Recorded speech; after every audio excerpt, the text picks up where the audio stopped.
వందల సంవత్సరాల కాలం పాటు కొన్ని లక్షల మంది భారత మాత ముద్దుబిడ్డలు ఆనాడు స్వేచ్ఛ కోసం, స్వతంత్రం కోసం, బానిస సంఖ్యలు బద్దలు కొట్టడం కోసం ఉరికంబాలెక్కిన వాళ్ళు ఉన్నారు.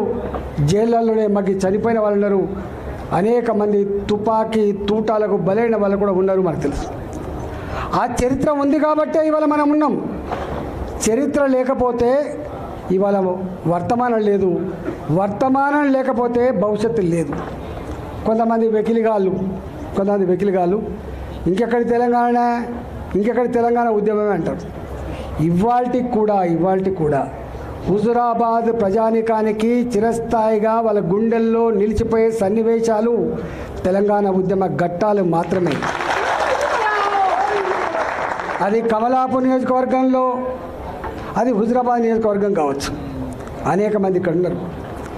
48 గంటల పాటు 72 గంటల పాటు ఉత్తర దక్షిణ భారతానికి రైళ్లు ఆపాలని చెప్పి పిలిపిస్తే మనం సాక్ష్యం కదా, ఫైరింగ్ చేస్తాం, చంపేస్తాం అని చెప్పి బెదిరిస్తే కూడా ఫైర్ చేసుకోవాలి నా కొడుకు అని చెప్పి ఛాతిని ఎదురొడ్డినటువంటి సాహసమూర్తున్న గడ్డ హుజురాబాద్ అనేక త్యాగాలకు, చైతన్యానికి, ముక్కుసూటితనానికి మారుపేరుగా ఉన్న గడ్డ హుజురాబాద్ అడ్డా. అక్కడ నేను ఎమ్మెల్యే అయినా, అక్కడ నన్ను ఎమ్మెల్యే గెలిపించుకున్నారు వాళ్ళు. ఇవాళ చాలామంది ఇక్కడ ఉన్నారు. ఇంతమంది మరి చెప్పారు, సురేంద్రరాజు గారు చెప్పారు, 2005లో స్థానిక సంస్థల ఎన్నికలు వస్తే కాపాడింది కరీంనగర్ని ఆనాటి కమలాపూర్ నియోజకవర్గం గుర్తుపెట్టుకోండి. చాలామంది సద్దులు కట్టుకొని అనేక దిక్కుల ప్రచారానికి పోయినాం కరీంనగర్లో. ఇదే 2006లో కేసీఆర్ గారికి ఎన్నికలు వస్తే మళ్ళీ అదే హుజురాబాద్పై కొట్లాడిండ్రు.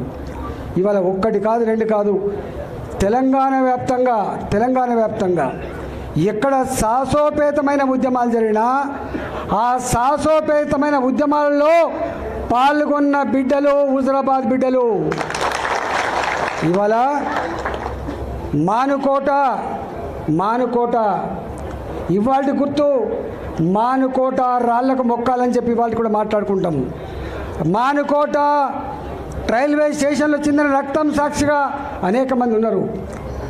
మానుకోటలో ఒక 200 మందో 300 మందో ఉద్యమానికి బయలుదేరితే అలా 150 మంది హుజురాబాద్ బిడ్డలు ఉన్నమాట వాస్తవం. సాయంత్రం పూట నేనే మాట్లాడినా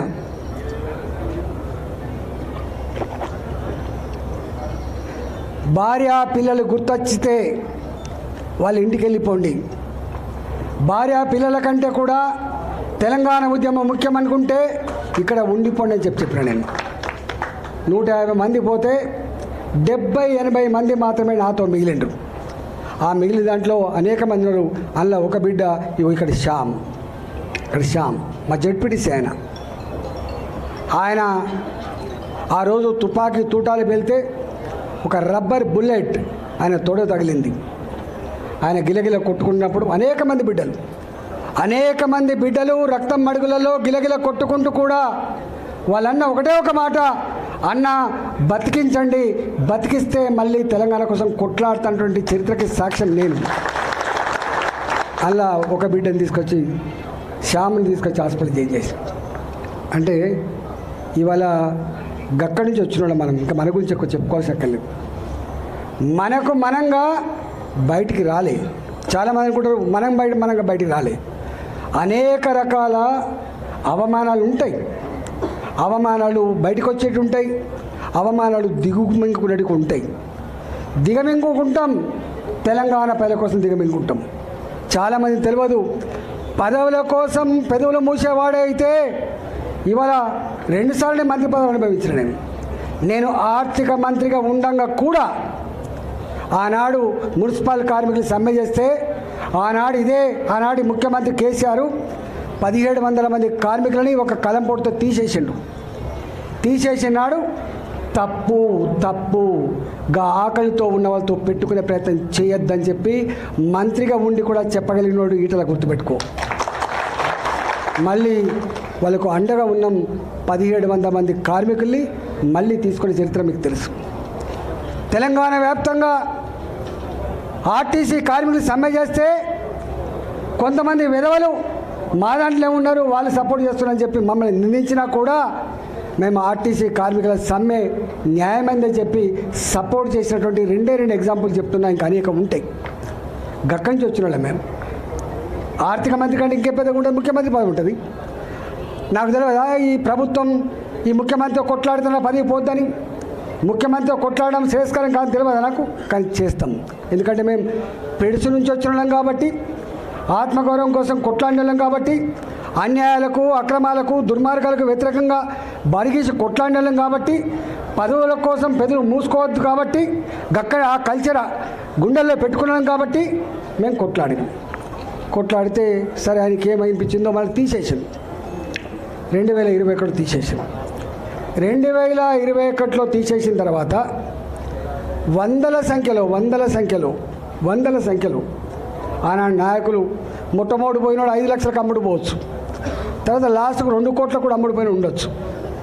కానీ డబ్బులకు నాయకులు అమ్ముడు పోయినప్పటికి కూడా, దళిత బంధు డీడీలు ఇచ్చినప్పటికి కూడా, గొర్రెలకు డబ్బులు ఇచ్చినప్పటికి కూడా దాదాపుగా ఆనాడు 6 నెలల కాలం పాటు దేశ చరిత్రలో ఎక్కడ కూడా గన్ని రోజుల పాటు ఎన్నికల ప్రచారం చేయడం సాధ్యం కాదు దేశ చరిత్రలో. కానీ సాధ్యమైంది కేవలం హుజురాబాద్కు మాత్రమే. 6 నెలలు కొట్లాడినాం. ఏప్రిల్ మాసంలో మనం రాజీనామా చేస్తే, ఏప్రిల్ మాసంలో మనం బయటకు వస్తే, అక్టోబర్ మాసం వరకు కూడా ఎన్నికల వాతావరణం, కొనుగోళ్ళు, ప్రలోభాలు, భయపెట్టించుడు, కేసులు పెట్టుడు, ఎన్ని చేసినా మీరు చూసిండు. చివరికి తెలంగాణ ఆత్మగౌరవం గెలిచింది. కేసీఆర్ చెంప చెల్లు మనిపించింది. ఆనాడు యావత్ తెలంగాణ జాతిలో ఒక ఆలోచన వచ్చింది.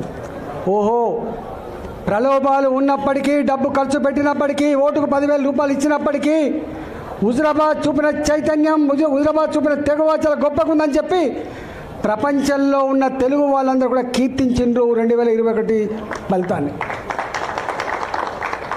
ఇవాళ నా మీద కుట్ర చేసిండు ముఖ్యమంత్రి ఆనాడు. నాకు నిజంగా 2021 వరకు అధికారంలో ఉన్నా ప్రతిపక్షంలో ఉన్నా కూడా నేను ఏ పని అంటే ఆ పని చేయించుకోగలిగిన, ఎందుకంటే నేను ప్రజాప్రతినిధి కాబట్టి.